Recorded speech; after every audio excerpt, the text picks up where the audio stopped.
minuto y decir, se parece al tío, y seguir adelante. Ok, lo que ocurrió fue que este animal nació en Alemania en el 86, llega a Buenos Aires en el 94, hay toda una discusión si es o no un híbrido. En el 99 tuvo una cría, pero esa cría le perdimos el rastro, o sea, salió del zoológico, no sabemos dónde está. Y el 1 de diciembre del 2014, la Asociación de Abogados y Funcionarios por los Derechos de los Animales, AFADA, presenta un habeas corpus. Pablo Bonpadre presenta un habeas corpus para la orangutana. El contexto en Argentina es este. Esto que ven ustedes son pintadas en la Facultad de Veterinaria. Un movimiento, una minoría intensa, bastante intensa, no sabemos qué tanto minoría, directamente en Navidad irrumpió al bioterio, lo prendió fuego, soltó los animales duraron poco, porque, digamos, eran animales, algunos aparecieron muertos en el campus de la facultad, y a su vez había todo un movimiento contra el zoológico.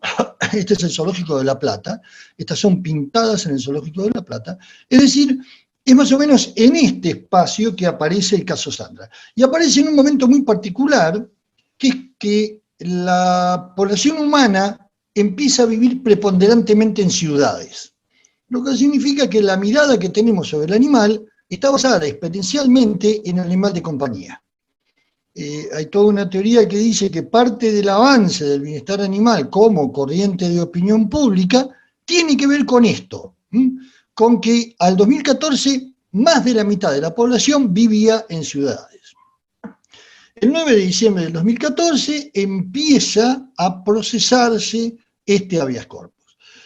Lo que van a ver ustedes a la derecha en las imágenes son extractos del texto que presenta Bonpadre. Es decir, el texto tiene este juego entre letras mayúsculas y letras minúsculas.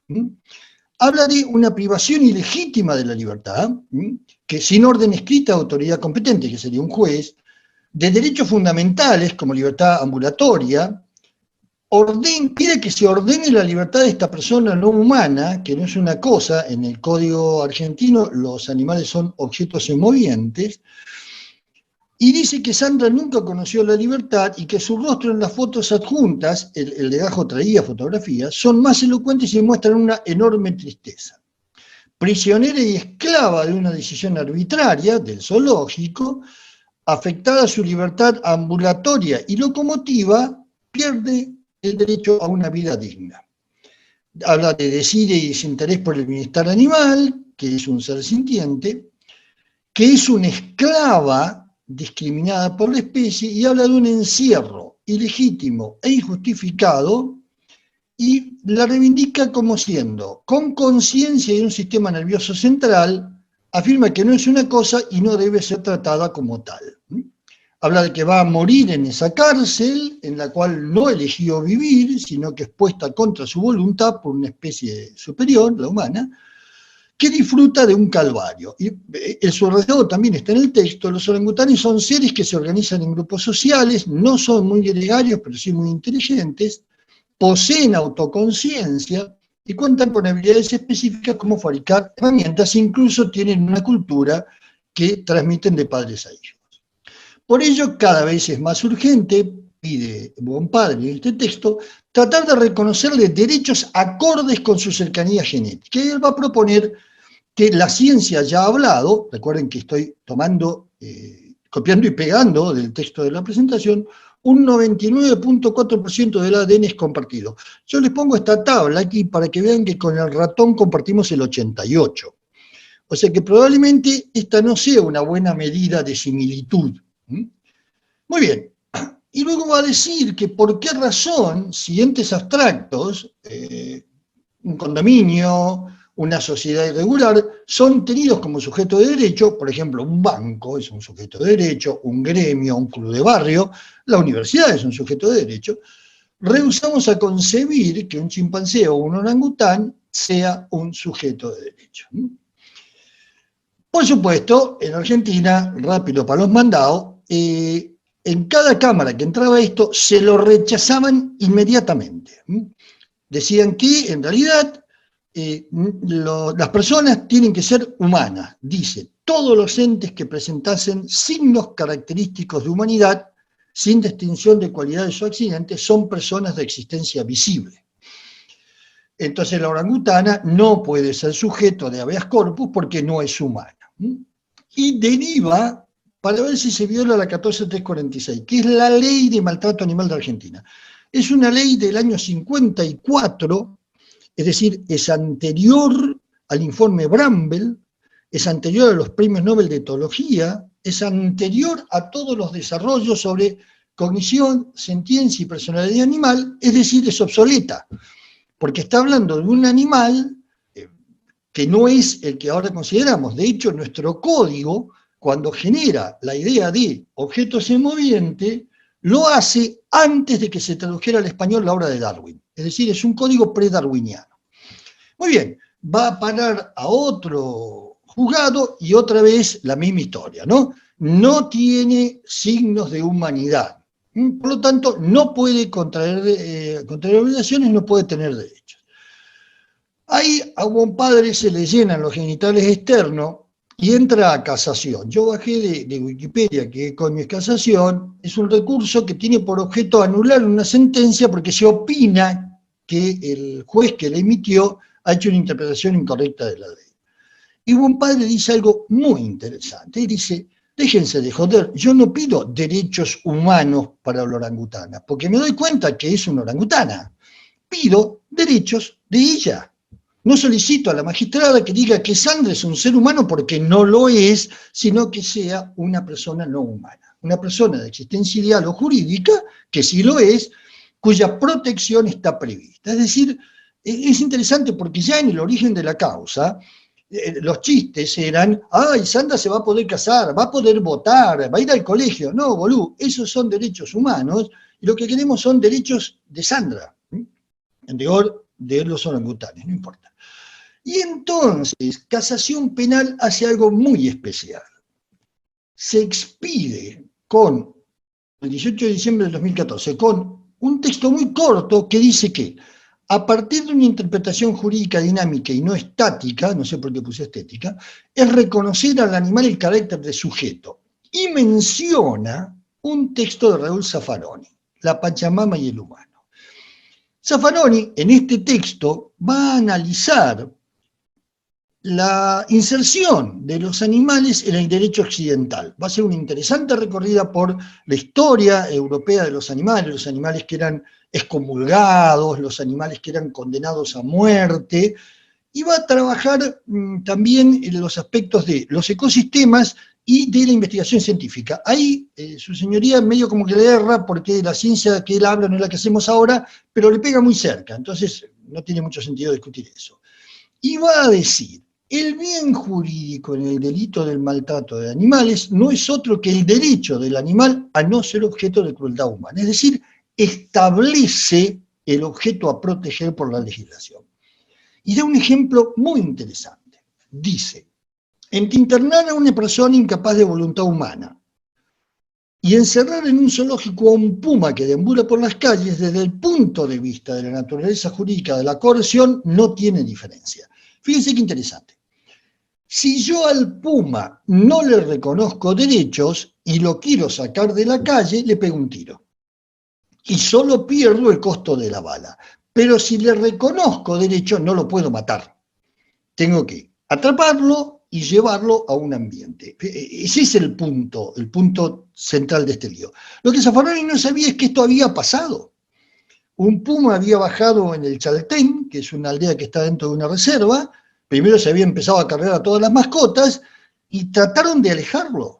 Y no se iba, y no se iba, y no se iba, y si lo agarraba lo tenía que volver a soltar porque estaba en una reserva. Es decir, la problemática ya se había planteado en los hechos. Muy bien, entonces inmediatamente Bonpadre toma este documento de casación y presenta un amparo. El amparo se parece mucho al habeas corpus, habla de que se está conculcando de forma manifiestamente ilegal y arbitraria el derecho a la libertad ambulatoria, dice que dejó de ser objeto de protección y pasó a ser sujeto de derechos, por lo que dice el Tribunal de Casación, y que pide que se le aplique la Constitución y los tratados sobre derechos humanos. Ahí ya la cosa se pone medio confusa porque ¿en qué quedamos? ¿Era humana o no? Pero él pide eso. Y va a tomar una serie de argumentos. Estos seres se comunican con gestos, sonidos y expresiones, y en algún caso a través del lenguaje de signos. A esta altura de la evolución no puede dudarse sobre la capacidad de los animales de sentir, al menos placer, dolor, sufrimiento y agonía, y como seres sintientes deben poder gozar de algunos derechos fundamentales, como el derecho a la vida, a la libertad, a no sufrir padecimientos, es decir, a la protección de sus intereses básicos. Menciona en este documento que es un híbrido, vuelve a repetir que no conoció la libertad y que su rostro muestra una inmensa tristeza. Después aparecen una serie de argumentos, por ejemplo, al mencionar un homenaje a un chimpancé muerto en Perú, en un pie de página, Bonpadre dice que el descaro de las cárceles de animales, que no tienen límite alguno, ni hasta en el descanso de las almas que los mismos confinaron hasta su extinción física. Quiero que noten que acá aparece el término alma, referido a un animal. Una vulnerabilidad al sufrimiento que es categóricamente distinta a la de los animales con un bajo nivel de conciencia. Y entonces esto va a parar al juzgado de la doctora Liberatori. Y la doctora lo que hace es decir, la verdad que yo de esto no sé, y convoca a una serie de especialistas. El guacho con el pullover verde, tan lindo soy yo. Aquí este señor careciente capilar es el médico veterinario Revolta, este es Gil Domínguez, un abogado constitucionalista, y este es Bonpadre. Es decir, tuvimos una primera reunión donde se fueron exponiendo argumentos y toda una serie de especialistas en el tema o temas afines presentó su punto de vista. Es interesante porque la jueza abrió un escenario donde el zoológico, que era la parte interpelada, las minorías que estaban defendiendo derechos o pidiendo el abolicionismo, los así llamados expertos, a mí esa palabra me cae muy mal, y la justicia podían juntarse a hablar en un terreno teóricamente protegido a intercambiar argumentos. Convocó otro veterinario que por razones que no entiendo era un experto en ortodoncia bovina y el tipo ovino. Pasaron videos sobre los chimpancés, un documental de televisión hablando del descubrimiento de una nueva especie inteligente.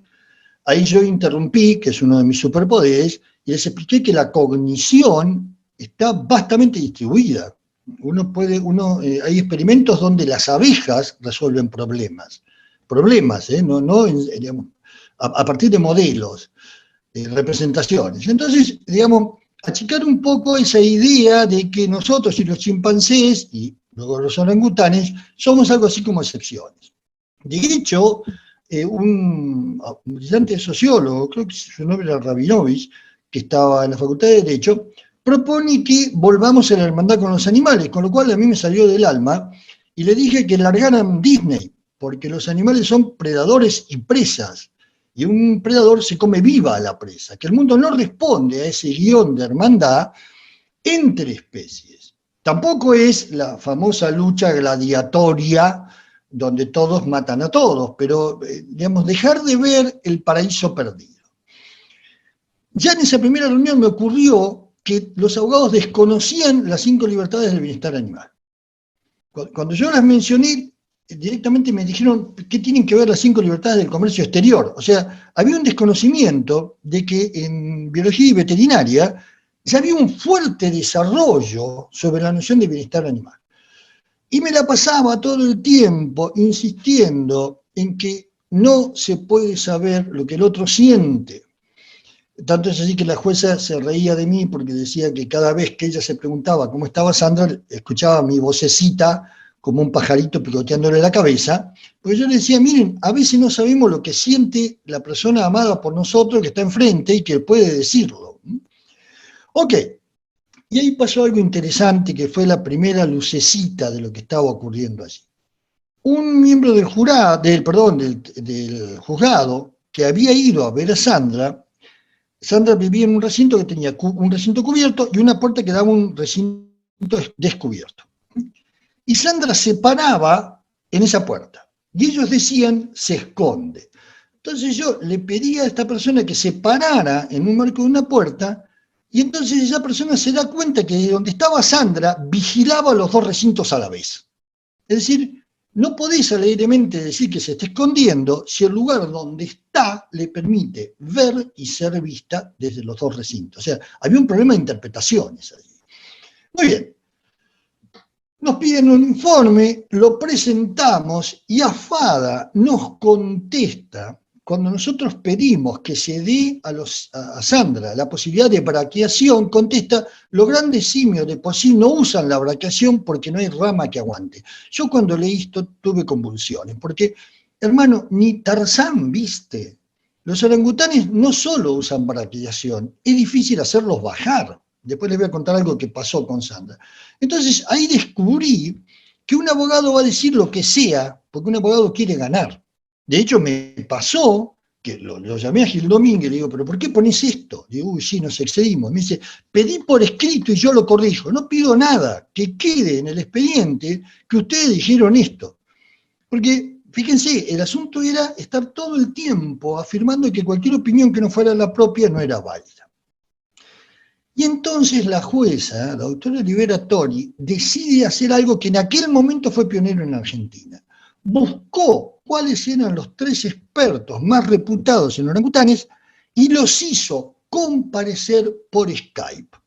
Es decir, tuvimos sesiones donde la mujer que está abajo, a la derecha, es una intérprete de la UBA, y esa persona nos ayudaba a dialogar con estos 3 figuras, ya vamos a ver por qué digo figuras y no investigadores, que trabajaban con orangutanes o tenían reservas de orangutanes.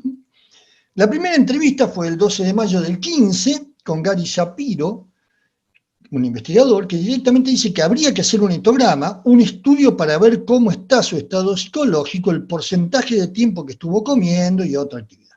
Y preguntó si había sido hecho este. Bueno, hubo que explicar que era un etograma. No, no estaba hecho. Lamentablemente, muchos de los animales del zoológico no tenían historia clínica ni siquiera. Entonces Gil Domínguez pregunta si debía ser exhibida al público. Entonces le contestan que sí, que disfruta de ver a otras personas. Propone que se dé un enriquecimiento. Y ahí Gil Domínguez hace una pregunta que nos tenía todos muy preocupados. ¿Hasta cuándo se considera joven un orangután?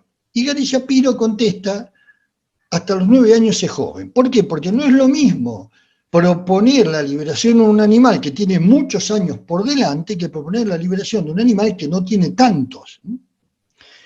En la segunda entrevista con Leif Cox, miren lo que pasó. Gil Domínguez vuelve a preguntar si Sandra, digamos, si hasta los 9 años es joven, con 30 años ya no es joven. Y Leif Cox contesta que no, que con 30 años es joven. Con lo cual, Gil Domínguez me mira y me dice: bueno, ahora tenemos un lío. Tenemos uno que dice que no es joven y otro que sí. Y empezó a ocurrir que Leif Cox empezó a usar términos de la etología. Empezó a hablar de teoría de la mente, del experimento del espejo, de la categoría de solitario, de la conducta estereotipada, y ahí lo que hacíamos era parar y yo le explicaba a la manada de abogados que había ahí qué eran estas cosas, porque estas cosas tienen sentidos específicos en la etología y la psicología comparada. La cosa venía bien porque además Leif Cox, como yo estaba usando vocabulario técnico aunque estuviera traducido, él lograba entender lo que yo decía y asentía o no. O sea, fue una reunión bastante interesante porque empezamos a encontrar que si bien supuestamente todos estábamos hablando de lo mismo, aparentemente no estábamos hablando de lo mismo. Y luego viene la reunión con Shaw Thompson. Shaw Thompson resultó que era un periodista, no un científico. Un periodista que había escrito mucho sobre orangutanes. Cuando le preguntamos si Sandra era joven o vieja, me contesta: prefiero no contestar. O sea, descubrimos que no sabían si estábamos discutiendo la vida de un juvenil o de un geronte. En medio de ese lío, el procurador general de la Ciudad Autónoma de Buenos Aires, Julio Contegrán, publica un texto diciendo que Darwin ha muerto y que Newton están caminando por la abadía de Westminster preguntándose en qué nos habremos equivocado. La verdad que el texto, leerlo es muy complicado, los invito a que lo busquen, si no se los mando, porque cierra de esta manera. En tal estado de cosas, urge rescatar el valor del orden natural que se anda y tenemos que basarlo en la religión. Ustedes saben cómo somos los argentinos de quilomberos. Bueno, le contestaron 256 investigadores del CONICET, mandándolos más o menos como acción tendenciosa de la teoría de la evolución. Y también le contestó Shaw Thompson, que pidió derecho a réplica, el Diario de la Nación no se lo dio, pero Página 12 le publicó su respuesta. Básicamente porque la idea era muy complicada, ya vamos a ver en las respuestas que va a dar la parte interpelada, directamente emplean conceptos no solo predarwinianos, aunque lo puedan creer pre-freudianos, no importa. Ok. Y finalmente, la jueza se expide. La jueza se expide, reconociendo al orangután Sanders como sujeto de derecho, dispone que el doctor Rivolta y yo, trabajando con el director del zoológico, demos un informe vinculante sobre qué hacer con el animal, y el gobierno de la ciudad le tiene que garantizar las condiciones adecuadas y las actividades para preservar sus habilidades cognitivas. Más o menos este es el eje de la argumentación de su señoría.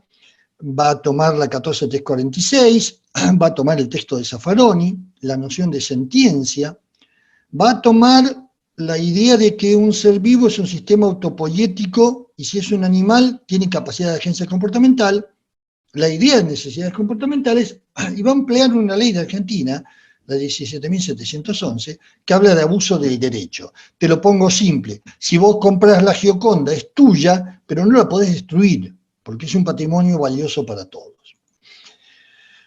En el texto, su señoría va a hablar de que la categorización como persona no humana y en consecuencia como sujeto de derecho no debe llevar a la afirmación de que tiene derechos humanos.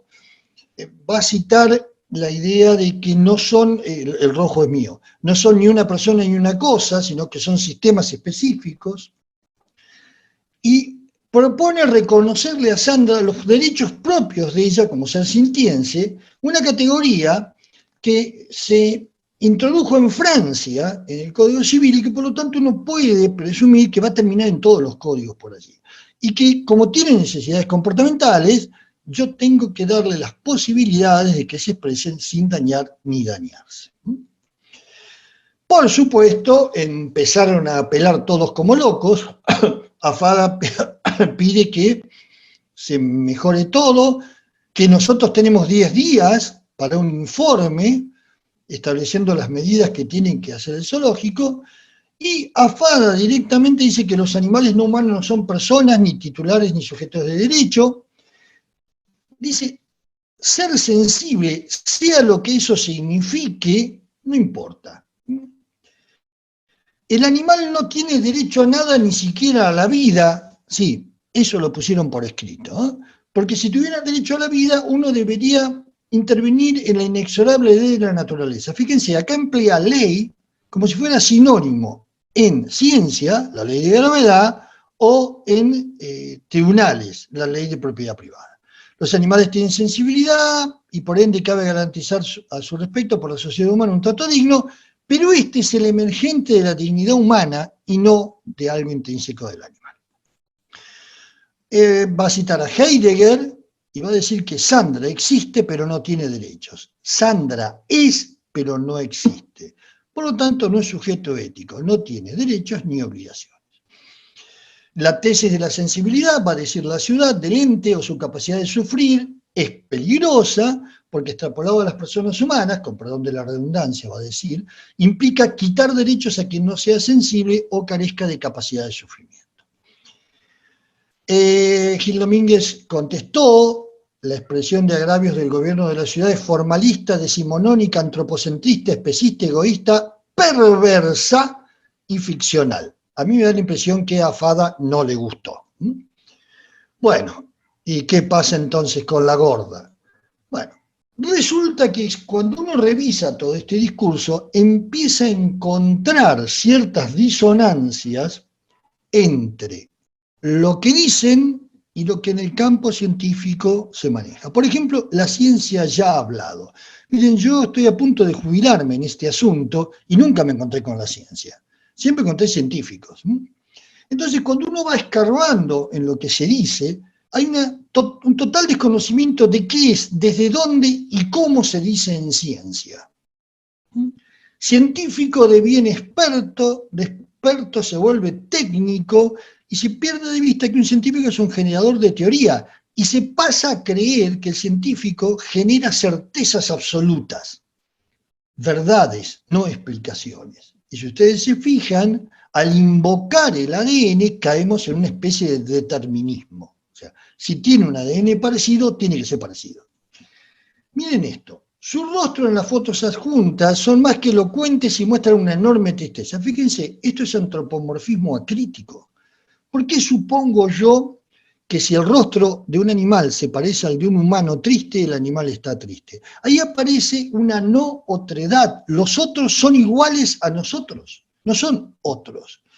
Y fíjense que libertad, dignidad y voluntad, y luego aparecerá por ahí libre albedrío, son prepsicologías profundas, porque nosotros tenemos un inconsciente y casi todo lo que hacemos emerge del inconsciente.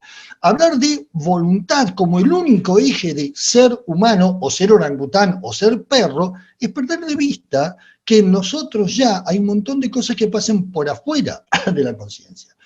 Dan por sentado lo que se pretende, y no hay un criterio de validación externo. Yo afirmo que el rostro muestra una enorme tristeza, pero no hago nada para comprobarlo.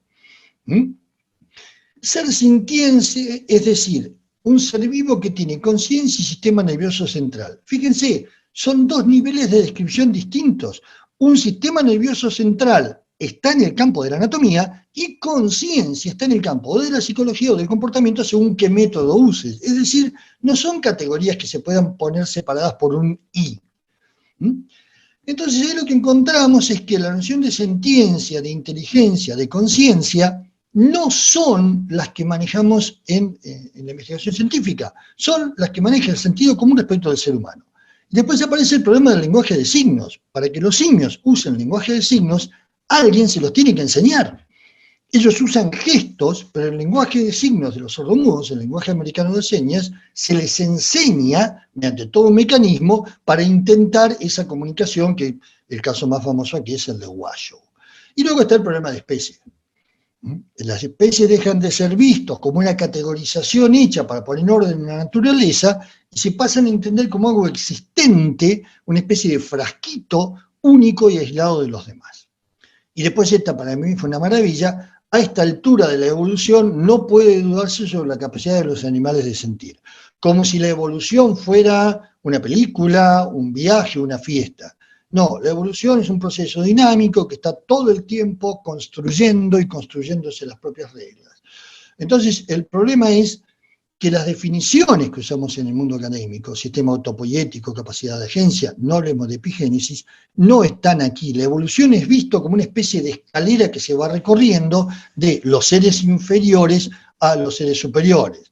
La única diferencia aquí es que los simios se arriman un poco más a los humanos.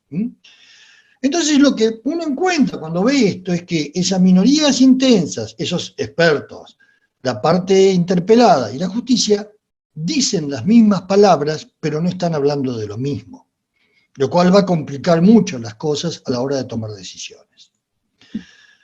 Porque la verdad es que a lo mejor ha llegado el tiempo de defender la ciencia del bienestar animal. Yo afirmo que no hay una ciencia del bienestar animal, el bienestar animal es un recorte de la ciencia, pero como que aparentemente todo el mundo da por sentado que sabe lo que dice cuando dice bienestar animal, y digo lo que está diciendo es que el animal esté bien, no está viendo los elementos conceptuales que movilizamos en ese campo. Veamos estos elementos que la jueza moviliza en sus textos. Sistema autopoiético, de Maturana y Varela, es la idea de un sistema que se construye a sí mismo por la interacción con el medio. Es heterótrofo, en el caso de los animales, porque tiene que desorganizar otros seres vivos para construirse. Tiene capacidad de agencia comportamental, porque esa heterotrofía se expresa vía comportamiento y el comportamiento es regulado por el animal. Es decir, ni es un mecanismo, ni es una persona humana, que es el tipo de animal que conocemos más. La sentiencia, yo suelo usar el modelo de Mendel et al., es la idea de que los sentimientos son adaptaciones. Uno siente placer cuando está en presencia de un premio, algo que favorece su existencia, siente un placer menos intenso cuando quitan un castigo, siente tristeza o depresión cuando le quitan un premio, y siente temor y ansiedad cuando está en presencia de un castigo. Es decir, los sentimientos no son una especie de granola que se echa arriba del yogur, sino que están en el eje de la toma de decisiones. Hoy me entrevistaba por el asunto del puma un periodista de Córdoba, y yo le decía que si el barco es el animal, el motor es el instinto, el timón es el aprendizaje, la brújula es la cognición y el capitán son los sentimientos. Porque el animal se comporta para sentir placer y no sentir angustia. Sentir placer, igual que nosotros, periódicamente. La noción de necesidad comportamental yo la llevo a un extremo. Yo afirmo que los cuerpos no existen, existe la conducta. Y las conductas intrínsecamente motivadas, cuando no logran expresarse, se vuelven necesidades. El animal va a estar sufriendo si no hace las conductas que lo definen. En algún momento la jueza va a hablar de que ponerle el vestido a un perro es maltrato. Eso lo sacó de acá, de una entrevista que me hicieron en tiempo argentino. La entrevista es sobre Sandra, pero como yo tuve la infeliz idea de decir eso fue a parar en el título. En la facultad me esperaban con carteles que decían: los fabricantes de ropa de perro te andan buscando. La idea es que pasó algo interesante. La nota era sobre la orangutana, pero al periodista en cuestión le pareció mucho gancho y mandó esto por allí. Fíjense, si ese día alguna vedette hubiera quedado con el culo al aire en el centro de Buenos Aires, esta nota, que es claro un relleno, no sale. Y su señoría no tendría la base de datos que yo puse en la nota. Es accidental todo.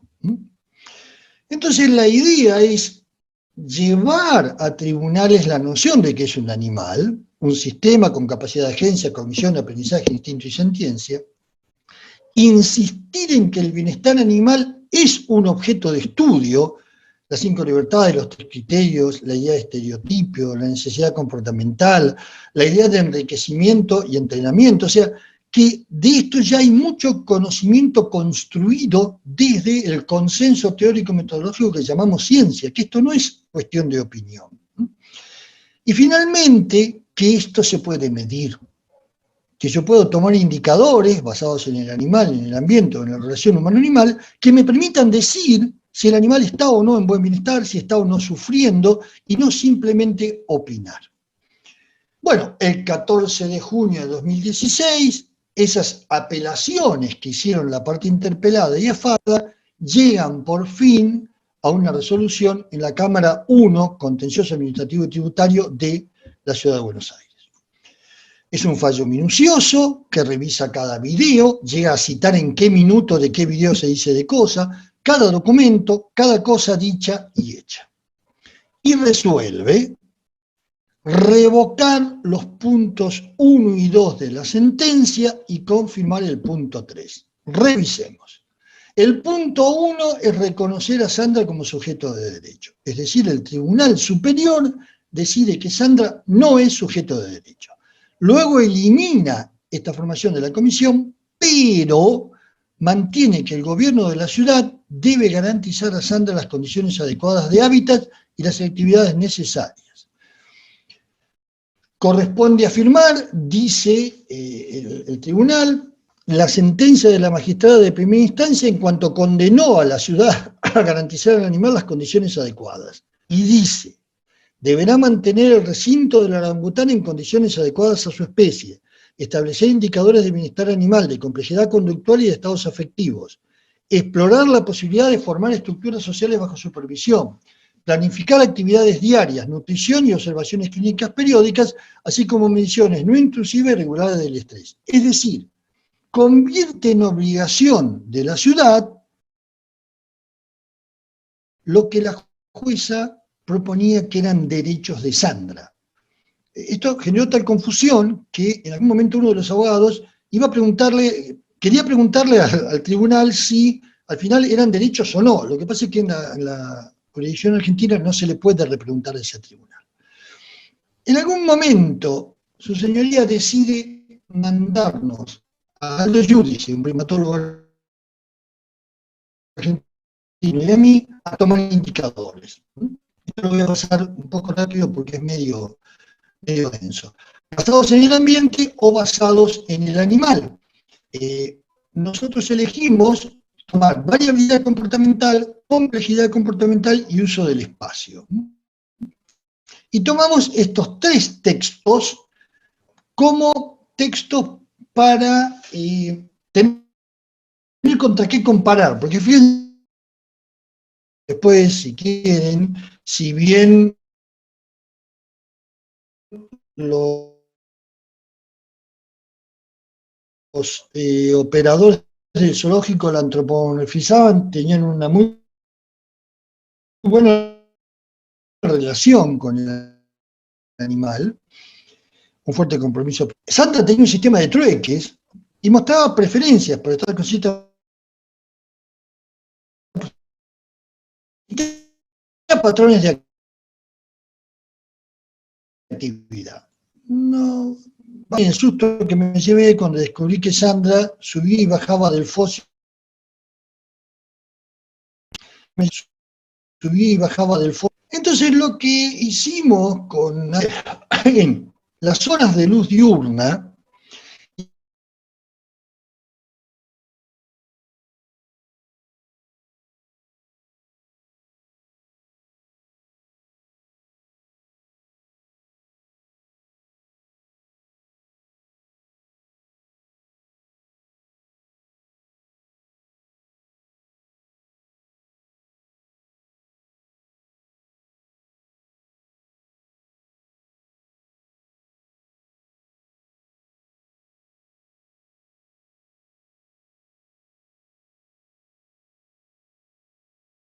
del tiempo quieta, cubierta por una fachada. Si yo elimino rocas, queda portón. Sandra, cuando escuchaba ruido, iba y se sentaba frente a la puerta por la cual iban a venir los operadores.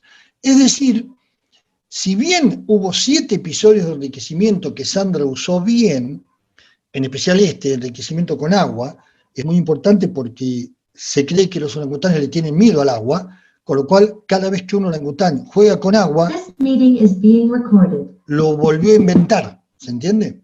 Bueno, en los indicadores lo que nos estaba dando es que Sandra estaba presentando, que estoy yo presentando esto en el tribunal, estaba mostrando lo que se llama un proceso de depresión conductual, o sea, se estaba volviendo inactiva.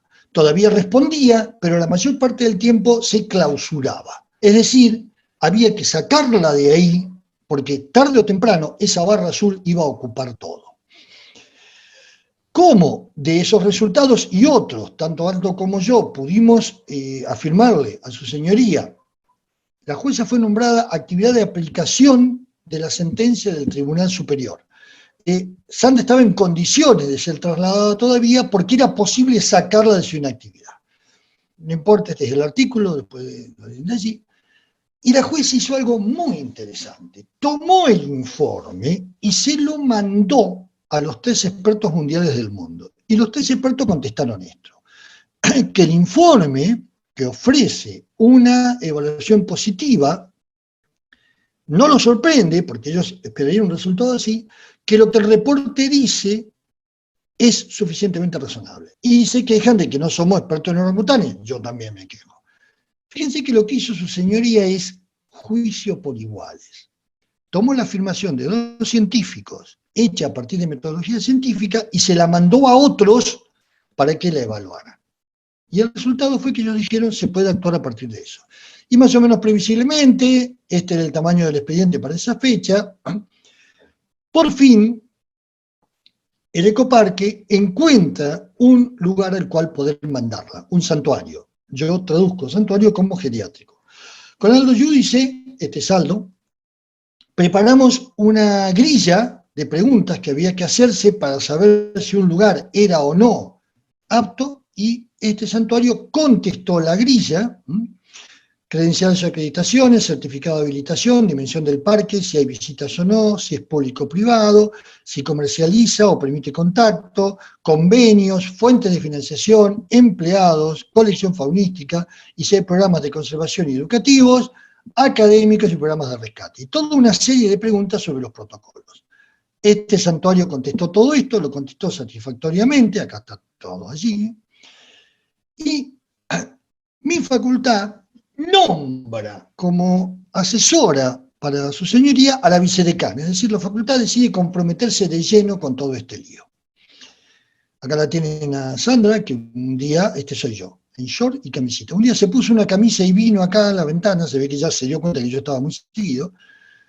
Y lo que a mí me importa de todo esto es que si yo tomo un análisis de las palabras que se usaron en todo este papeleo, encuentro que tanto en el pedido de habeas corpus como en la sentencia, en el fallo las palabras más usadas son animal, humano y vida, y en la apelación animal, humano y persona. Si yo hago el listado de las palabras y saco los verbos y los conectivos, fallo, artículo, caso, encuentro que Sandra es mencionada pocas veces, pero derecho, persona, animal y humano son lo que más se dice. Es decir, esta causa que parece sobre un animal es en realidad sobre qué cosa es ser humano. Porque estos 4 lugares de la gráfica de palabras, derecho, persona, animal y humano. Y aquí solo se habla de la orangutana. En realidad, parecemos estar discutiendo qué es un animal, pero lo que estamos discutiendo es qué es un humano. Esa multiplicidad de seres a los cuales nosotros nos consideramos como superiores y excepcionales. Y resulta que lo que empieza a aparecer a lo largo de la causa es que tal superioridad y tal excepcionalidad es puro cuento. El 26 del 9 del 2019, por fin Sandra es trasladada. Por supuesto, el ecoparque, que se venía quejando de todo, lo convirtió en un hecho mediático. Es llevada en avión, su señoría cuenta que la entrenaron para subir esa caja, y el día que era el viaje, por alguna razón, Sandra se dio vuelta, agarró su manta y se metió con la manta en la caja. Y finalmente, bueno, la justicia argentina hace un mandamus, un testimonio donde avisa que la justicia argentina va a seguir a Sandra, no la va a dejar librada a su suerte. Es la jueza la que va a propiciar todo este traslado y lo va a acompañar, y el 5 del 11 llega, acá se me fue la foto, llega por fin al santuario, y en cierta forma allí se termina este procedimiento. Procedimiento que ha llegado ahora a una especie de final feliz, porque Sandra ahora tiene pareja. Cuando llega Sandra, un tal Yetro, una cosa naranja, peluda, grandota, se le acerca, Sandra se sube a un árbol y le tira con todo lo que hay, aparentemente eso es la forma de manifestar interés. No se bajaba de las columnas, el santuario es muy lindo, son domos conectados por túneles. Bueno, la última foto de hace 2 meses son Sandra y Yetro viviendo juntos. Habría que preguntarle a Yetro qué intenciones tiene, pero no creo que lo hagamos. Es decir, en principio ha logrado insertarse y está formando una estructura social. ¿Qué es todo esto? Fíjense, es una construcción de sentido donde se acude a modificar una situación que una parte de la población ve como injusta, pero el sentido se construye de al menos 3 maneras diferentes. Una, desde lo legal, donde se trata de ver qué legislación podría abarcar la situación. Otra desde lo ideológico, que son todas estas organizaciones que piden esa liberación y esos derechos, y resulta que todos estos 2 grupos ignoran que en la investigación científica hace mucho que sabemos cosas de estos animales que no son opinables. los estados afectivos, la cognición, la personalidad de Sandra como objetos legítimos de investigación científica tienen larga data. Y sin embargo, periódicamente, un juez declara que un animal tiene sentimientos. ¿Por qué no declara que tiene pelo también? O sea, ese es un problema. Hay una disyunción entre los campos involucrados que está haciendo que tengamos que descubrir el agua tibia cada 15 minutos. Ok, Marianela, ¿nos agarramos de los pelos? Excelente, Ricardo, muchas gracias, muy claro quedó, ¿eh? Gracias por compartir todos los detalles. Me gustaría que Silvia, que está por ahí, Silvia Corte, Sí. Sí, que la presenté. Te escuchamos, Silvia. Muy bien. Bueno, ¿qué puedo decir yo después que hable Ricardo?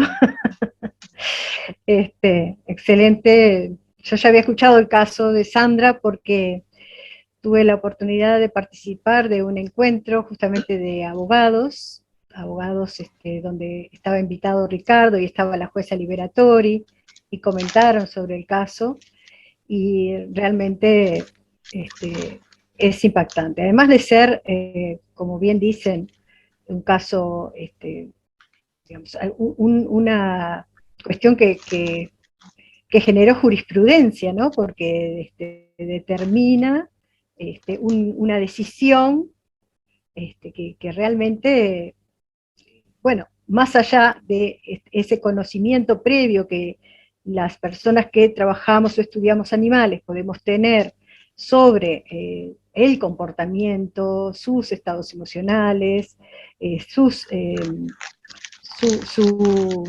su grado de bienestar animal y, bueno, las estrategias que los animales tienen para lograr vivir, ¿no? Y para lograr obtener lo mejor de su ambiente. Bueno, el hecho de que se haya podido llevar a un juzgado y que haya sido considerado por los jueces, aun cuando la dificultad de las palabras, ¿no? De los términos, sea un tema justamente que a veces puede ser limitante para entenderse y para poder tomar una decisión adecuada, ¿no?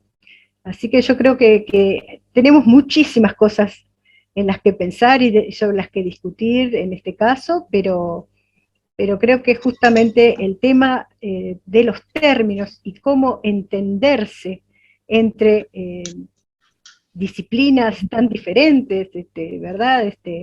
Formas de trabajo y de ver la realidad tan diferentes, son clave para este tipo de interacciones interdisciplinarias y, bueno, y poder llegar a las mejores resoluciones, ¿no? Inclusive pasa algo muy curioso. Se usa el fallo de la doctora Liberatori, que fue revocado. Es decir, cada vez que alguien declara sujeto de derecho a un animal en Argentina, en algunos casos en España, citan este fallo, pero no dicen que fue revocado. El fallo es utilizado como herramienta de construcción de sentido, pese a que se lo opuso otro fallo, que muchas explicaciones no da de por qué, pero se lo puso otro fallo y para la justicia argentina, Sandra no es sujeto de derecho. Es muy curioso esto. De hecho, en el fallo reciente de la ciudad de Buenos Aires, la ciudad, la que se oponía a que Sandra fuera sujeto de derecho, declaran sujeto de derecho a un puma, invocando el fallo de Sandra que la propia justicia revocó. Y vos decís, ay Dios, esto se pone raro, ¿viste? Sí. No, pero además la visión de la jueza de citar a expertos, como vos decís, ¿verdad? De buscar información más allá de los conceptos o preconceptos o ideas que ella pudiera tener sobre el caso, ¿no? Yo creo que les mandé a ustedes una publicación mía discutiendo eso, discutiendo la intervención de biólogos y veterinarios en estas causas, porque creo que realmente hay un procedimiento para poder hacer que confluyan los dos campos. Lo que hizo su señoría de invocar a otros científicos para que opinen es una repegada, porque unifica Exacto. la construcción de sentido de dos campos. Sí, sí, sí. Sí. Y me llama la atención que no se haya convocado a Viruté Gáldicas, Ricardo. no, sí, sí, sí. Ah, se convocó. Se conectaron con ella, pero ahí había todo un lío que, digamos, dejó de contestar en algún momento. Lo que pasa es que ahí apareció un problema que es el siguiente. Viruté tiene una reserva. Y si Sandra es un híbrido, no lo podés llevar. Claro. ¿Se entiende? O sea, si Sandra es un híbrido, no lo podés poner en la población, con lo cual Sandra salía de acá para ir a un recinto de encierro aislada allá. Por eso a mí me gusta, a mí la palabra santuario me jode mucho, porque remite al jorobado de Notre Dame, remite a toda una tradición renacentista, donde si vos eras un criminal, pero lograbas pisar el atrio de la iglesia, no te podían agarrar, con lo cual vos entrabas a la misa y estaban sentados en el piso asesinos que estaban escapando por santuario. Sandra fue un geriátrico, fue un sitio donde va a tener una buena vida hasta que muera, pero ese es su destino. Exactamente. La cagamos tanto con estos animales que su destino es estar con mejor calidad de vida y atención, pero encerrada. Sandra está encerrada en un hermoso recinto, conviviendo, atendida, con acceso del público mediante cámaras, pero Sandra está en un geriátrico. Sandra está esperando su muerte de la mejor manera posible. ¿Cómo lo va a estar esperando el Puma? Como lo estuvo esperando Estrellita, que es un fallo que también mandé para que charlamos, que murió durante el proceso en Ecuador y nadie sabía que había muerto, como lo están los elefantes que llevaron a Brasil. Son lugares para vidas dignas en espera de muertes dignas. No son santuarios. No son el medio ambiente de la especie. Sandra sigue sin ser libre y yo creo que la libertad es un concepto que tenemos que analizar con mucho cuidado. Perdón, ya me fui al carajo otra vez. Disculpen. No, me parece genial que hayas justamente aclarado lo que es un santuario, porque hay mucho romanticismo a veces sobre estos lugares, ¿verdad? Y sobre la posibilidad de liberar animales que están en las condiciones de los zoológicos, que bueno, todos sabemos que no todos los zoológicos tienen buenas condiciones para sus animales, y en los mejores zoológicos siempre hay algunos animales con los cuales se está fallando, o sea, nada es perfecto.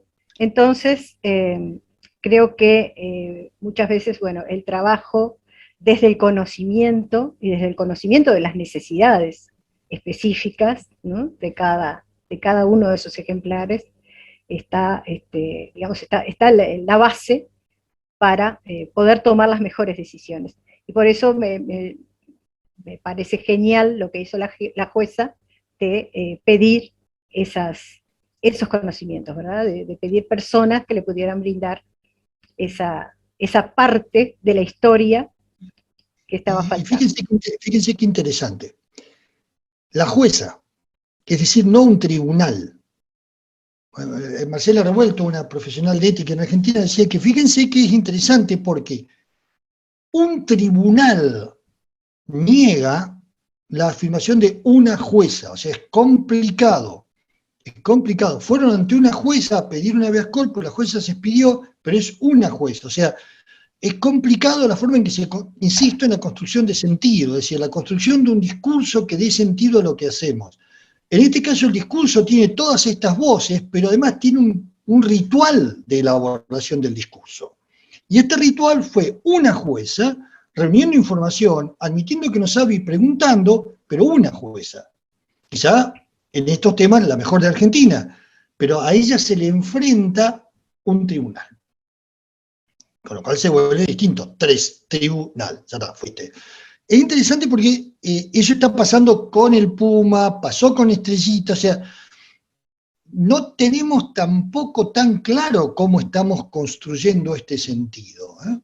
Para el común de la gente, Sandra, el sujeto de derecho, no saben que fue revocado por lo que se llama el superior, o sea, la instancia superior dijo no. El común de la gente no lo sabe. y Sandra es una persona no humana. Y ese es otro problema. Persona, para el común de la gente, es él.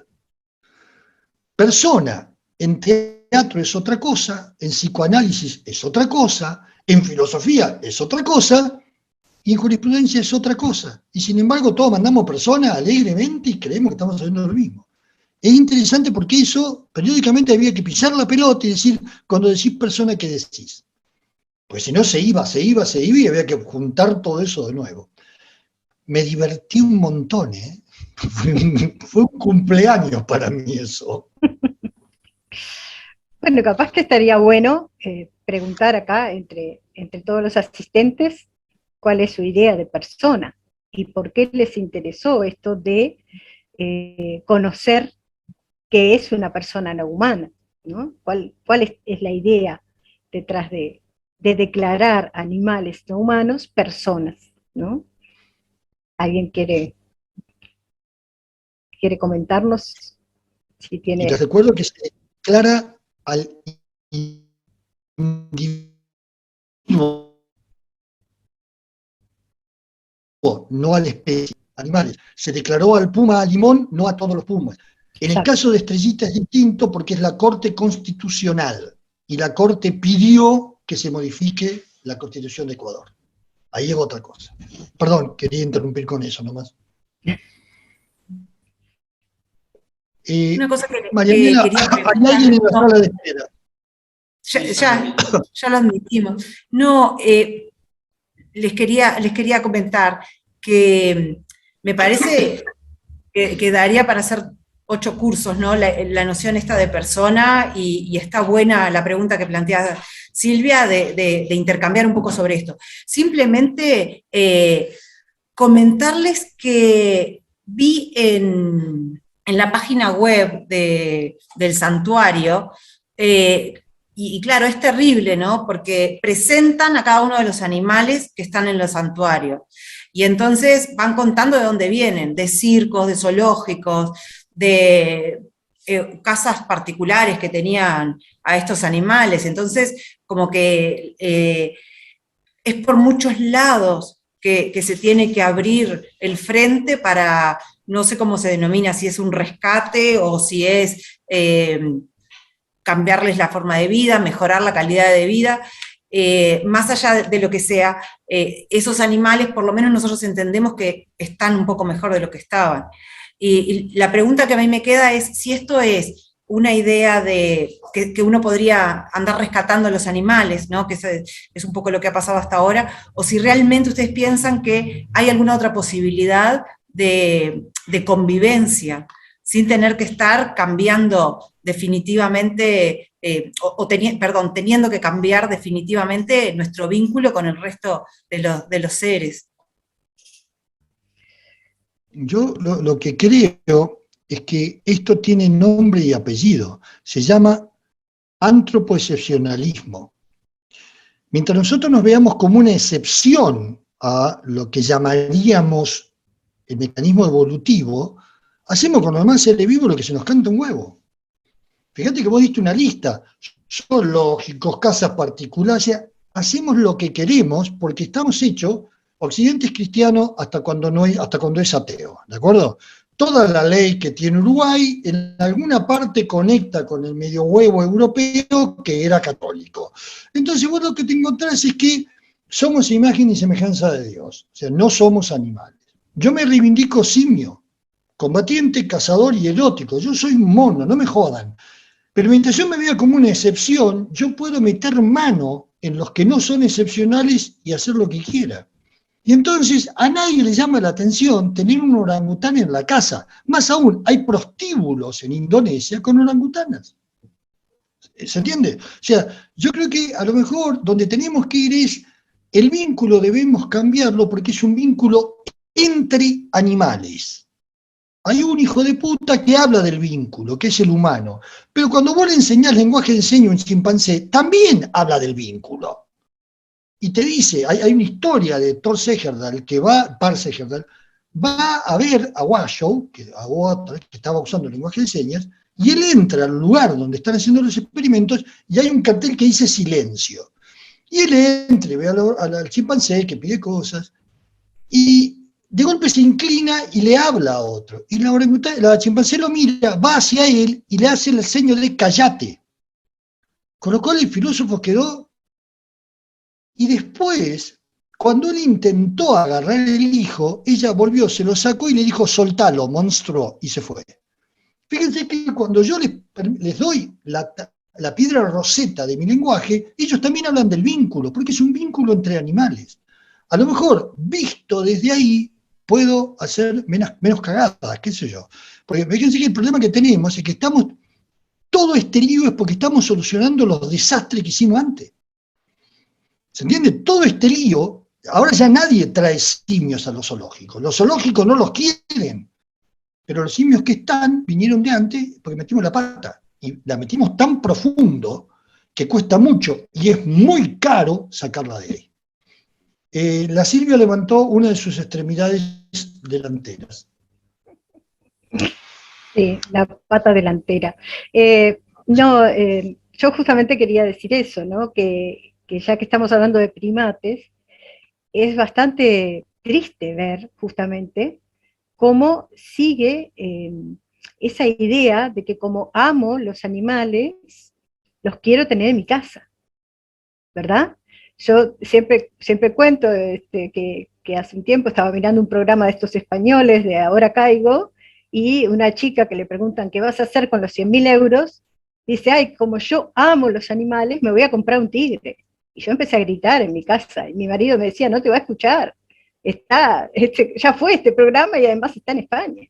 Pero no es lo mismo, ¿verdad? Esa confusión que hay entre el amar y el poseer.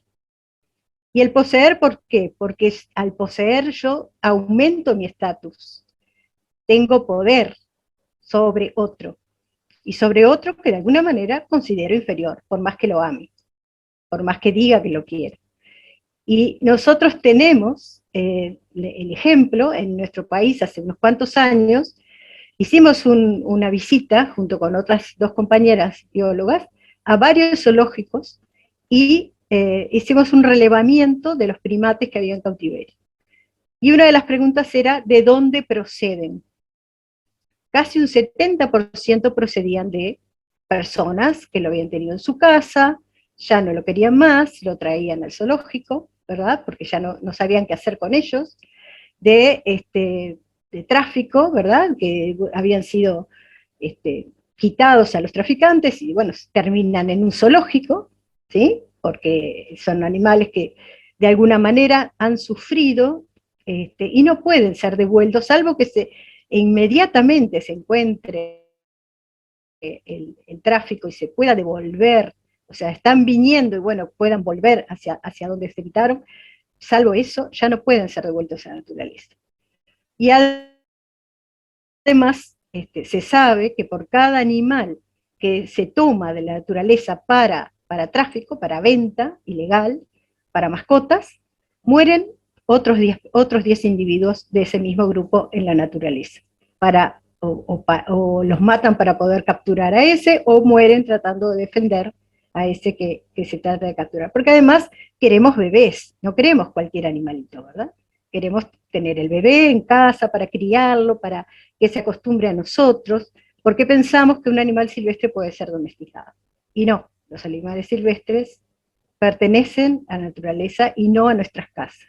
Nunca vamos a poder darles la complejidad de lo que ellos necesitan, tanto, no solamente en sus necesidades básicas de alimentación, cuidado, sino también en lo que tiene que ver con sus estados emocionales, con su relación social, con su grupo, que es fundamental para una buena evolución, para una evolución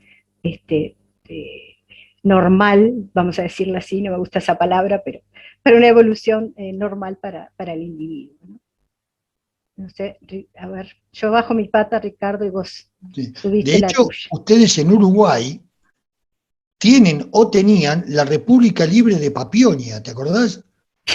Ese jaulón, tenían un jaulón donde habían lo tienen todavía, habían metido papiones que primero se comieron a las aves, después las plantas, después se reprodujeron, después no podían entrar los cuidadores, y después tenían que poner otro alambrado porque si la gente se acercaba, los papiones lo agarraban y lo mordían. O sea, se independizó como territorio, y vos contabas, porque yo esto lo uso en todas mis clases, que un día se muere un papión y tuvieron que estar con una camioneta a sacar el cuerpo, porque si no los papiones se los mordían.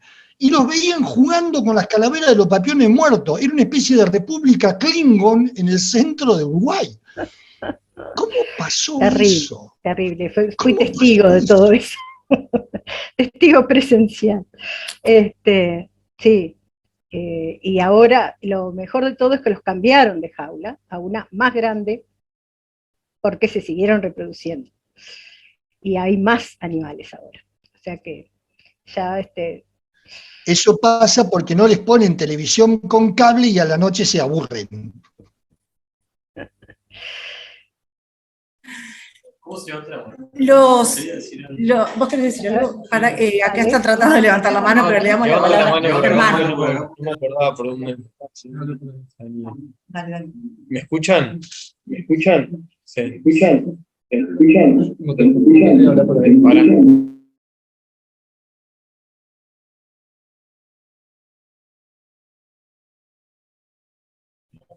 Hola, ahora sí. Sí, dale. Bien. Estaba rapeando un poco.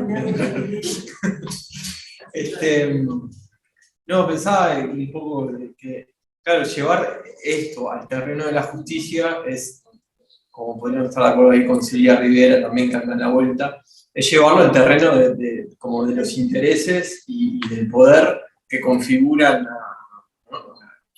a la sociedad como es hoy en día. Que no hay argumentos para darle a Sandra la libertad y reconocer su persona, como bien dice, y no hacerlo con todos los animales que pasan por la industria del alimento todos los días o con todas las finalidades, ¿no? Creo que, que la lucha está mucho más en ese lugar que en la discusión quizás filosófica o biológica, podríamos decir, del reconocimiento de las diferencias entre los seres humanos y los animales. Ricardo, no hay nadie más con la mano levantada y después me gustaría escuchar a Silvia Rivera, que está por ahí en la vuelta, ya que fue nombrada. También, Ricardo. Claro, a ver, usemos la palabra, esto es política. Esto es política, es cambiar la política, la política con mayúscula, porque nuestros estados generaron su ideología cuando creían que los animales eran objetos, con lo cual todo el Estado no tiene lugar para... A ver, les recuerdo que en alguna época las mujeres no eran seres humanos, y después eran seres humanos, pero no tenían derechos. En Argentina durante mucho tiempo el sueldo de una mujer se lo daban al esposo o al padre, porque la loca se lo iba a gastar en vaya uno a saber qué, chongos, no sé en qué se lo iba a gastar. Entonces, fíjense que en Argentina el voto femenino entró tarde. Brasil fue uno de los últimos países en abolir la esclavitud. Entonces, ojo que estamos hablando de política. Estamos hablando de un planeta que se antropizó totalmente, ya casi no queda eso que llamamos naturaleza, y sin embargo seguimos hablando como que hay un mundo humano flotando en el proceloso océano de la naturaleza. No, nuestros deditos están en todas partes. De hecho, no sé si han notado que los robots que están investigando Marte, lo que más están encontrando es basura de las otras misiones. Estamos haciendo percha 2 planetas, no 1. Entonces, esto es política. Hay que hablar de los animales de consumo, hay que hablar de los de compañía, de los de investigación, porque las categorías las pusimos nosotros. Los animales son animales. Imaginen un cerdo que tiene 8 crías. Una va para comer, otra para animal de compañía, otra para buscar bombas, otra para investigación, otra para trasplante, y cáguense de risa, encontré en Europa un circo que solo usa cerdos. O sea que todos esos hermanos, cada uno cae en un derecho diferente. Eso es imposible. Eso no tiene sentido. O sea, política. Lo que pasa es que nos están educando en que política es mala palabra. No, estamos haciendo política. Lo que hizo la doctora Liberatori es política. Lo que hizo la Corte Suprema de Ecuador es política, en estado puro. Bueno, no sé. Silvia. Bueno, buenas tardes. La verdad que yo debo decir que del tema no sé nada, ¿no? Se hizo referencia a la filosofía, pero no es un tema que yo haya estudiado, ¿no? Eso lo quiero dejar claro, así que son intuiciones y algunos apuntes que fui tomando. Me pareció interesantísimo, precisamente mi asistencia tiene que ver porque quiero aprender sobre el tema, ¿no? Pero bueno, tómenlo desde ahí, o sea, no tengo ningún saber previo. A mí una cosita de lo que escuché que no me complicó, pero me pareció como que en el discurso lo que yo notaba era como un ir y venir entre algo. Yo me dedico a la epistemología básicamente, incursiono un poco en la bioética, pero desde el punto de vista epistemológico voy a hablar ahora. Como un ir y venir en algo que me pareció absolutamente saludable, ¿no? En los discursos, que es esto de siempre enfatizar que nosotros hablamos de ese otro viviente de acuerdo a nuestras categorías, ¿no? Epistemológicas.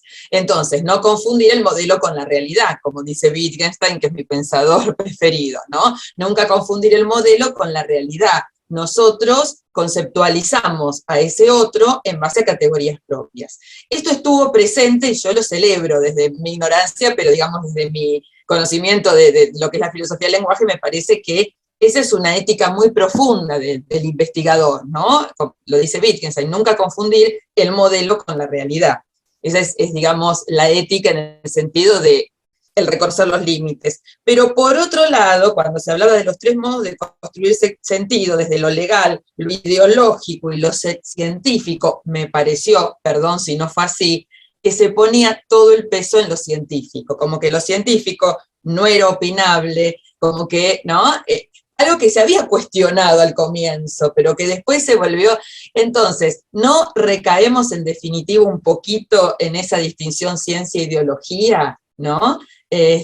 Como que, bueno, lo científico, de algún modo, porque puede medir, porque puede, que son muy útiles estas mediciones porque nos aportan información, pero ¿dónde ponemos el límite? ¿No? Me pareció que si bien se decía, ¿no?, que, lo decía Ricardo, sobre todo, esto de que, bueno, ojo con pasar nuestras categorías al otro, de que la ciencia no es una cuestión de evidencias y de verdades, sino de consensos, había algo, quizás porque es la profesión, digamos, ¿no?, de poner un poquito más el acento. Perdón si no fue así, ¿eh? Y después del concepto de persona, que me quedé pensando que Puerno era el persona en filosofía, ¿no? Ahí me complicaron. Porque, bueno, en realidad ustedes saben que los filósofos, no hay algo que sea lo que dice la filosofía. Cada filósofo ha dicho lo suyo. Pero el concepto de persona, si no recuerdo mal, tiene que ver básicamente con diálogos, con reflexiones teológicas, ¿no? Porque siempre se asoció persona a individuo. Entonces el gran problema del medioevo era la Trinidad, ¿no? O sea, ahí se me dice, bueno, son tres, es uno, o sea, esta cuestión, porque persona viene del personaje, ¿no?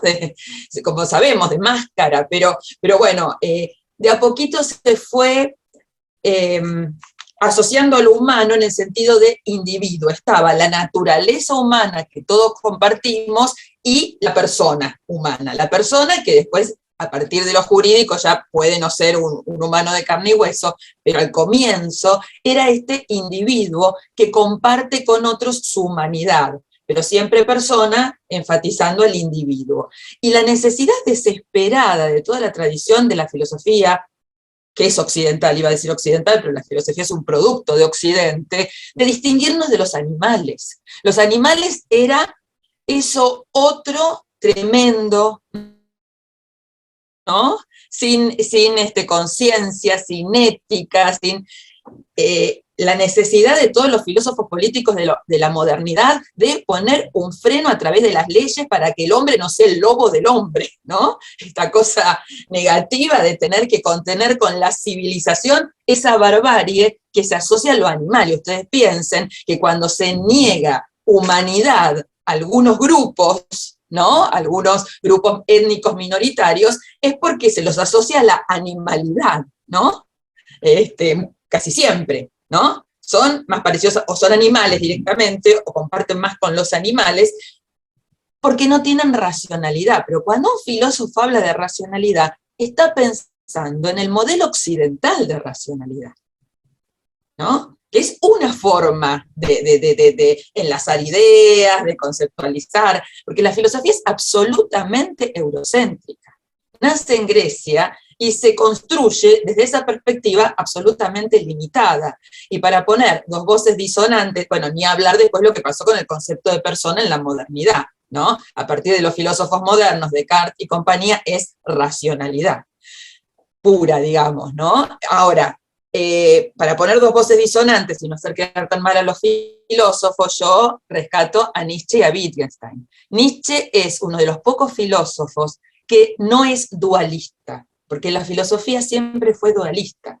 El hombre es alma-cuerpo, o espíritu-cuerpo, o razón-cuerpo, o conciencia-cuerpo, o lo que sea, pero no nos conformamos con ser cuerpo, ¿sí? Nietzsche decía que el hombre es cuerpo y nada más, y que las operaciones intelectuales quizás más complejas que podemos realizar vienen de un sistema nervioso con otras capacidades, ¿no? Más sofisticadas, pero nada más. No hay algo de otra esencia, de otra naturaleza, que es lo que la filosofía siempre quiso desesperadamente reivindicar, ¿no? Que tenemos algo que no se reduce a lo instintivo, a lo comportamental, bueno, al cuerpo. Entonces, Nietzsche decía, qué paradoja que ese hombre que tiene un plus, ¿no?, de cuerpo en su sistema nervioso, se oponga a la vida, se oponga a lo que es, se oponga a la animalidad. Ah, no, yo no soy como los otros, ¿eh? Simplemente porque tiene un poco más de eso mismo que tenemos y que compartimos con los seres vivos. Y de Wittgenstein rescato su idea de parecido de familia. A Wittgenstein le molesta muchísimo el sustancialismo de la filosofía occidental. ¿Por qué tiene que haber algo que sea ser persona? ¿Por qué tenemos que definirnos? ¿Por qué tenemos que imponernos esos límites de hasta acá llego yo y ahí empezás vos, y vos sos de otra especie, o sos de otro grupo, o sos de otra raza, o sos de otra etnia? En realidad nos vamos entrelazando, y por ahí compartimos más rasgos con algunos seres vivos que con otros, ¿eh? Entonces decidimos llamarnos con un nombre común, porque nos vemos más parecidos, porque compartimos estos más parecidos de familia, que con algunos otros seres vivos. Pero tiene nada más que ver con eso, con una percepción de proximidad que nos dice, bueno, hasta acá esto es de una especie y esto es de otra, ¿no? Wittgenstein siempre hablaba, bueno, de golpe hay tantos tipos de perros, por ejemplo, perdón, si era un filósofo, no sé si la biología lo desmiente, pero bueno, ¿por qué decimos que esto es un perro y no hacemos el corte? Porque hay perros tan diversos, digamos, ¿no? ¿Por qué no hacemos el corte en algún otro lugar? Desde la filosofía, ¿no? Él no tenía ningún, por ahí desde la biología se puede sostener lo contrario. Entonces, reivindicar a estos dos filósofos que no les preocupaba dar definiciones nítidas, que no les preocupaba oponerse a lo animal como eso otro salvaje, ¿no? Y tener, porque en definitiva son gestos de poder. Yo soy una persona humana, vos no, ¿no? Y esto se ha atribuido a seres que después terminamos reconociendo como humanos, como los pigmeos, o no sé, muchas tribus africanas, ¿no? Entonces me parece que en realidad tiene que ver con ampliar nuestra mirada y decir, bueno, somos seres vivientes, con algunos tenemos, no sé si tenemos, o percibimos más semejanzas que con otros, y decidimos, por un afán clasificatorio, hacer cortes, ¿no?, hacer grillas, y a partir de ahí otorgar derechos o negarlos. Y eso es un enorme gesto de poder, ¿no?, que se supone se basa en algo natural, en una especie de naturaleza humana que, bueno, los filósofos han ido cambiando, ¿no? Desde la racionalidad, el ser a imagen y semejanza de Dios, el tener conciencia ética, cada filósofo, pero excepto Nietzsche o algunos pocos contemporáneos que siguen a Nietzsche, siempre la necesidad de que el hombre es dual, con el cuerpo no alcanza. Tenemos que tener algo más y superior, además, ¿no? Y eso nos pone en tensión con la vida, ¿no? Con la vida. Bueno, perdón, son reflexiones que me surgieron así en el momento, no sé si ayuda. Excelente, Silvia, muchas gracias. Muy complementario de lo que estábamos hablando. ¿Tiene Ricardo la mano levantada? Ricardo. Sí, solo para coincidir totalmente con Silvia, es mi entusiasmo el que me lleva a poner lo que es mi profesión por delante. En rigor, lo único que uno tiene que pedir como científico es que no se niegue la medición que existe. Vos después podés tomar la decisión que quieras al respecto. Coincido con Silvia, es un error proponer que el campo de uno es el hegemónico. Porque al final de todo esto, y ya que hablamos de los griegos, se va a decidir votando. En algún momento, una Cámara de Diputados, compuesta fundamentalmente por abogados, va a levantar la mano y va a decidir si cambia o no la legislación. Totalmente de acuerdo con Silvia, pido disculpas, es el entusiasmo. Lo único No, es totalmente comprensible. Yo por eso, simplemente que vos decías una cosa y en un momento se mostró otra y yo me pareció que tenía que ver con eso, ¿no? En un momento volqué, sí, de acuerdo. La idea es, lo único que yo le pedía a su señoría es, bueno, miren, esta medición se hizo así y por lo tanto esto, según las reglas del arte, se puede afirmar.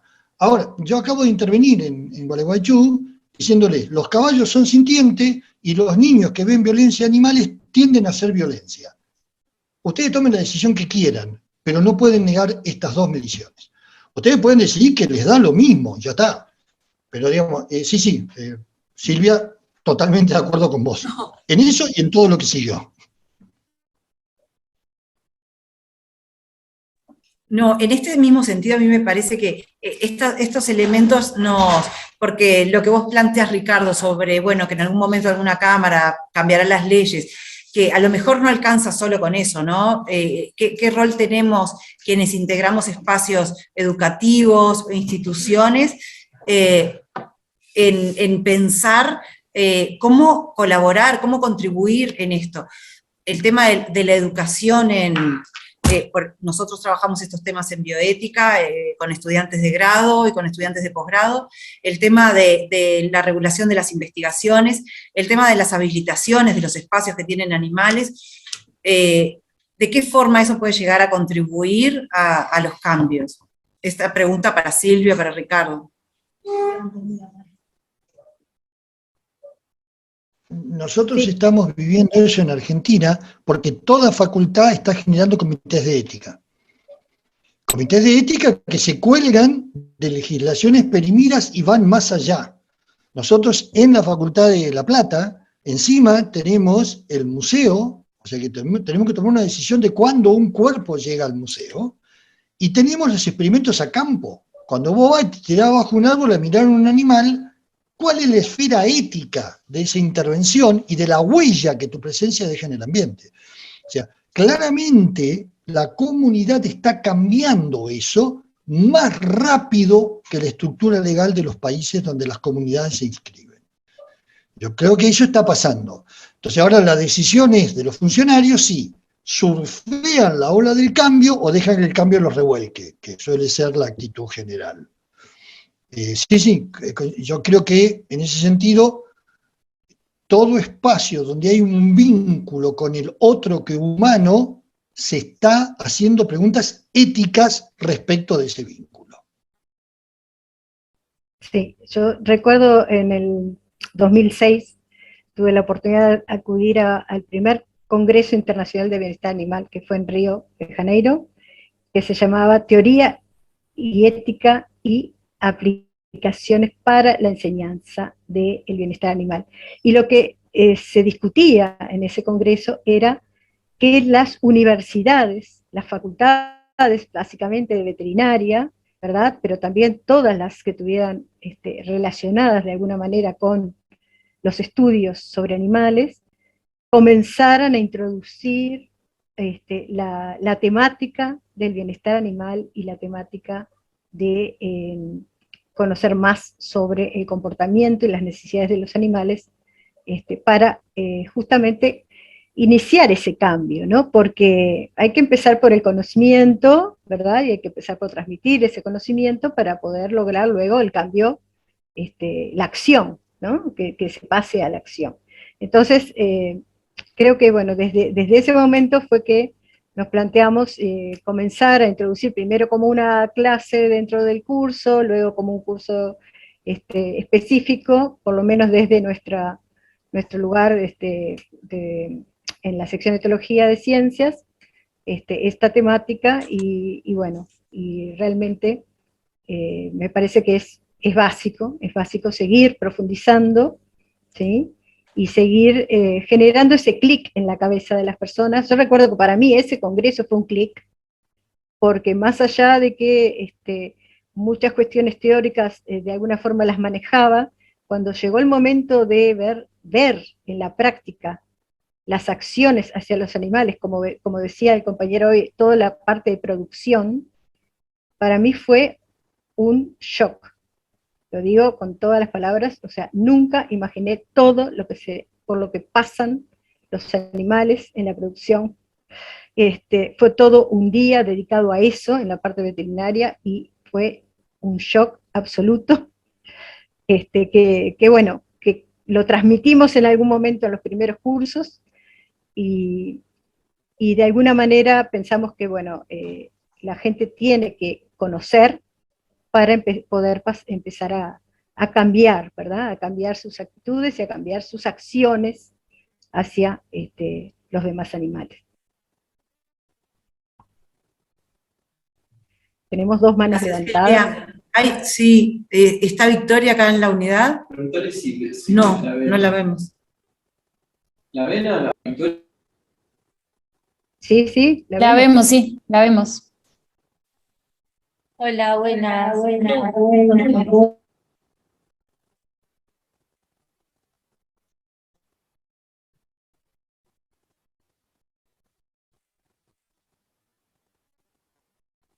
Bien, no quiero que me pelee Ricardo, pero vengo con preguntas de la curiosidad, digamos. Escuchando ayer el relato de todo lo que pasó con Sandra, me quedaron algunas cosas colgadas y quería preguntarte concretamente. Cuando se refieren, o cuando buscaban que fuera nombrada como persona no humana, entendí que el equivalente al que ustedes estaban haciendo referencia, en esto de que podemos tener distintas concepciones de personas, pero que concretamente lo que se buscaba era equipararla a un sujeto de derechos, ¿no? Entonces, y ahí mismo vos, Ricardo, decías, bueno, pero ¿qué derechos? Y que el abogado en un momento había puesto que no se refería a los derechos humanos, porque esos son derechos de los humanos, pero después lo vuelve a poner.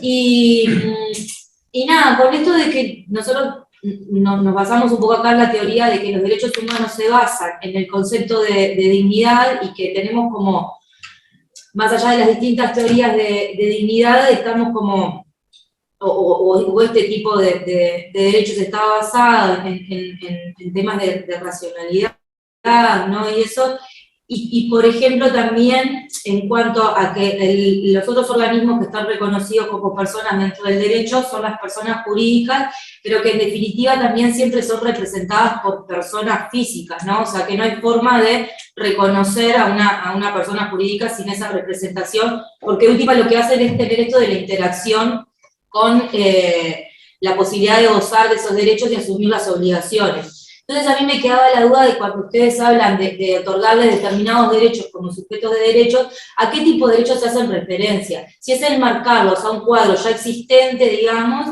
pero que no sean los derechos humanos, por lo mismo que vos argumentabas, o algo específico para las personas no humanas, digamos. Y en ese caso, ver si ese catálogo, eso nuevo que se crearía, digamos, como para ellos específicamente, se iría más en derechos de ellos, mirados de ellos, o actitudes limitantes a los seres humanos en cuanto al vínculo con ellos, ¿dónde se pondría más el foco? Porque pensando que en el caso que sean que tengan la capacidad de goce de determinados derechos, entiendo que siempre terminamos también en esto de que, bueno, para poder efectivamente ejercerlos deberían de ser representados por seres humanos, ¿no? Entonces, ¿dónde estaría puesto el foco o qué se buscaba en definitiva concretamente con esto de que Sandra u otros orangutanos u otros animales fueran declarados sujetos de derecho? A ver, hasta donde yo entiendo, y recordemos que Ricardito, entre sus múltiples virtudes, no tiene ser abogado. Cuando vos le das derecho a algo, el que sale a defenderlos es el Estado. Entonces, yo tampoco tengo muy claro qué quería Afada, porque Afada periódicamente invocaba el Tratado de San José de Costa Rica, que es el Tratado de Derechos Humanos. Entonces, lo que yo creo es que este caso y todos los otros que mencioné, y de hecho sugerí que leyéramos 2 casos para charlarlos, lo que están mostrando es un agujero en la legislación. Están mostrando que ahora sabemos cosas de los otros que humanos que ameritan que cambiemos nuestro vínculo legal con ellos. Y que el Estado, que en casi todos los países ya asume la tutela del medio ambiente, asuma la tutela de estas otredades. Solo para una de las ideas que Silvia sin Y, me suscitó, Darwin se llevó de aquí 3 fueguinos, que fueron exhibidos en un pozo como si fueran animales y les tiraban carne cruda. Pero después, cuando los trajo de vuelta, porque trajo a Jimmy Button de vuelta, le dejó una Biblia. Jimmy Button después se dedicó a quemar iglesias en la Patagonia. El tipo había aprendido algo, parece. Entonces, para mí, este caso y otros lo que muestran es un ruido que está ocurriendo al interior del sistema legal, porque el sistema legal es pre-darwiniano.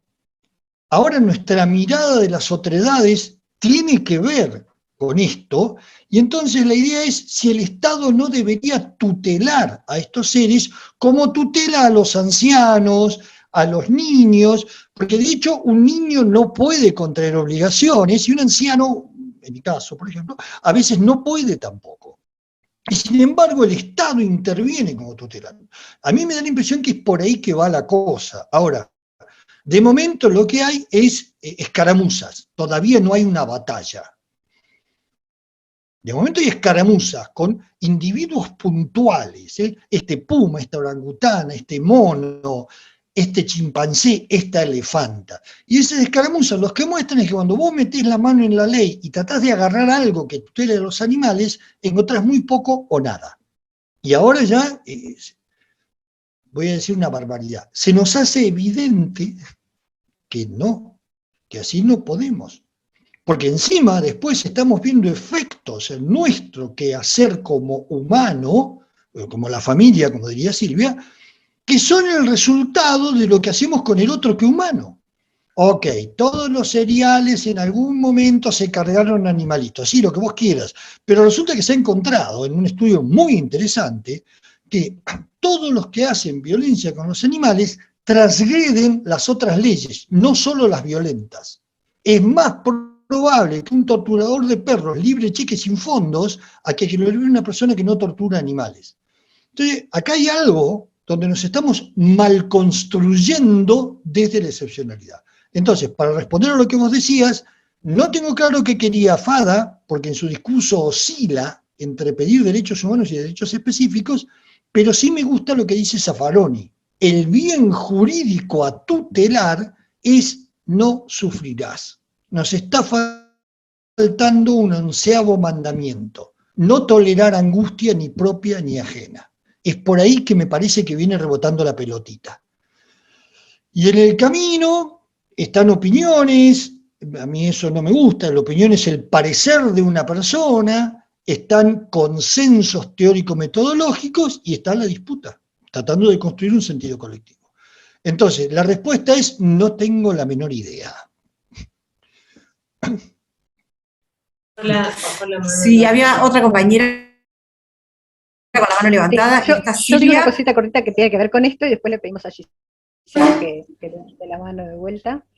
Que justamente como estaba diciendo recién Ricardo, creo que la idea, o sea, no sé la idea que tenía Fada, yo tampoco, pero la idea sería que los animales no humanos tengan derecho a una vida digna de ser vivida, que eso también es un concepto al que se está tendiendo, se tiende mucho a hablar de eso con los animales de compañía, por ejemplo, ¿sí?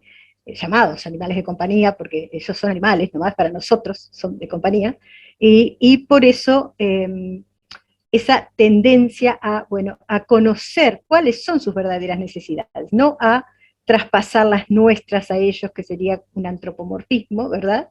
Sino conocer las verdaderas necesidades de la especie y propender a que sean satisfechas, a que no sufran, como decía Ricardo recién, que no haya sufrimiento, tratar de evitar la mayor parte de su sufrimiento, otorgando sus necesidades específicas y, por supuesto, dentro del debido contexto y de las debidas condiciones de cada animal. ¿Sí? En el caso de estos animales en cautiverios prolongados, ¿verdad? Y con sus competencias etológicas limitadas, bueno, habrá una limitación que será que no podrán ser liberados en sus ambientes naturales, pero sí que los contextos en los que terminen sus días les provean la mayor, o sea, les provean la satisfacción de la mayor cantidad de sus necesidades para que tengan una vida digna de ser vivida. Creo que eso sería una aspiración en estos casos, ¿no? Gracias, Silvia.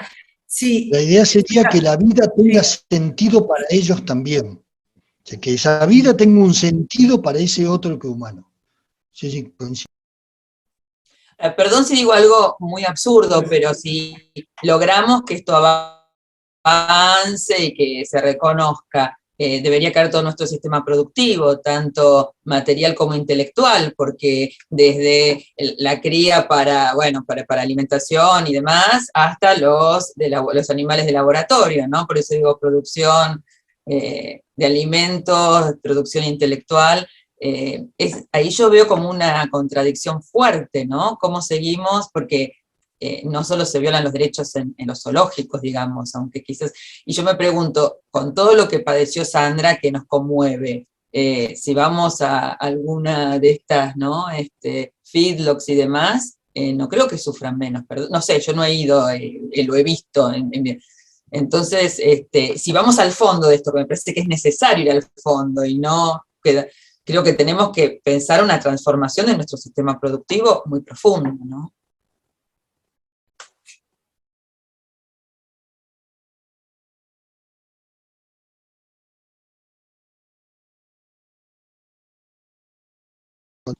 Había una mano por ahí, Giselle, ¿puede ser? Ay, perdón, ahora sí. Hola. Por eso me resultó muy interesante la presentación de Ricardo,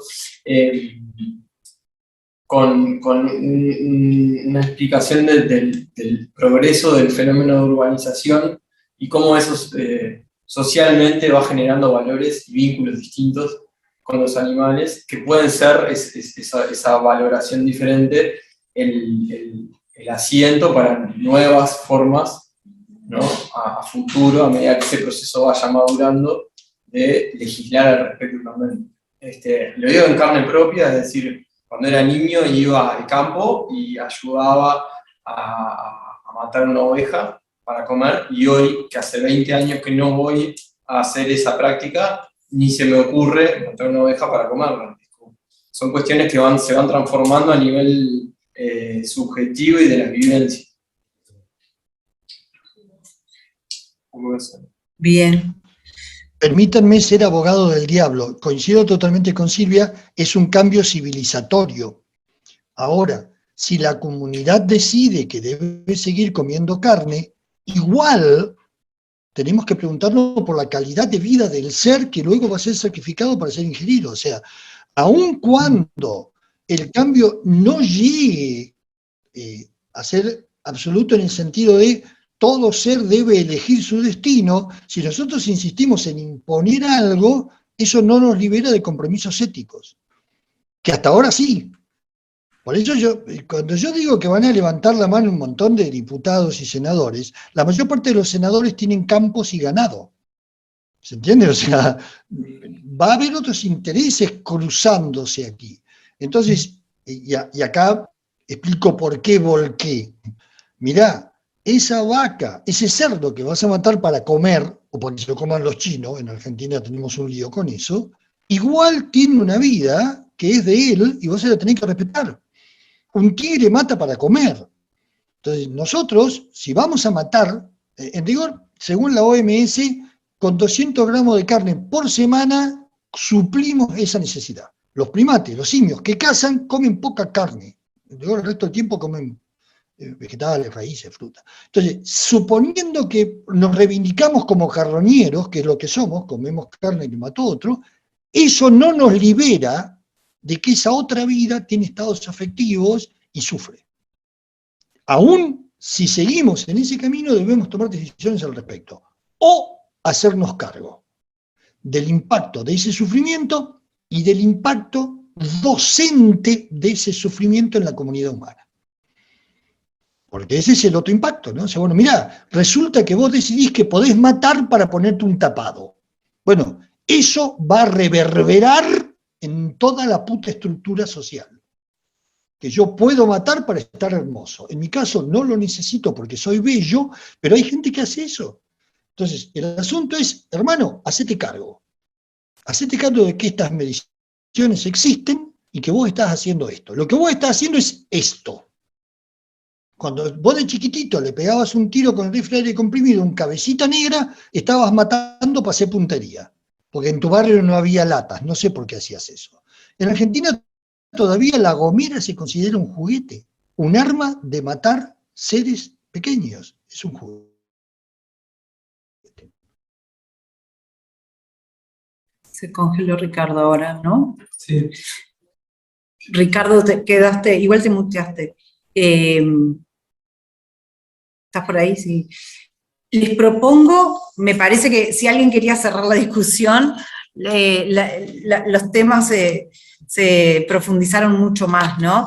Pero yo por la hora propongo que nos quedemos pensando estas cosas. Tenemos foros en EVA para intercambiar. La mayoría de los participantes que no tienen usuario de EVA estamos gestionando eso para poder solucionarlo.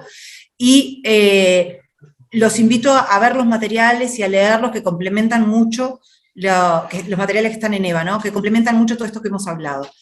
Si les parece, dejamos por acá y nos encontramos el jueves que viene a las 18 horas.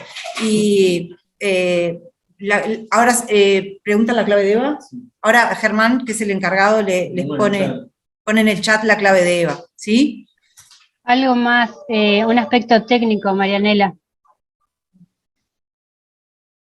¿Estás muteada, Nadia? Sí. Sí. Los que no tenían usuario de EVA o que tenían de otras facultades respondieron de informática que con el usuario de otra facultad de todos modos pueden entrar. Si ponen el usuario y la clave que tienen, pueden ingresar. Y a la derecha, en la página de EVA de FEMED, a la derecha están las indicaciones que tienen que seguir para generar, porque se genera un nuevo usuario para FEMED, pero es con el que ya tenían de otra facultad. Que hagan ese intento y si no, vemos cómo resolverlo. Perfecto. Gracias, Nadia. Pau tiene la mano levantada, no sé si era... Una cosa breve, más, perdón. Muchas gracias por la instancia. No, quería saber si Silvia y Ricardo van a estar también el encuentro que viene. Todo el grupo Sí. se mantiene. Ah, bárbaro. Sí, se mantiene. Sí. El próximo jueves, Silvia va a hacer una presentación. Tenemos los materiales de apoyo, están en EVA también. ¿Sí? Gracias. Bueno, nos vemos el jueves. Muchísimas gracias a todos. Silvia y Ricardo, muchísimas gracias. Hasta el jueves. Que pasen bien. Chao, gracias. Hasta el jueves. Chao. Hasta luego.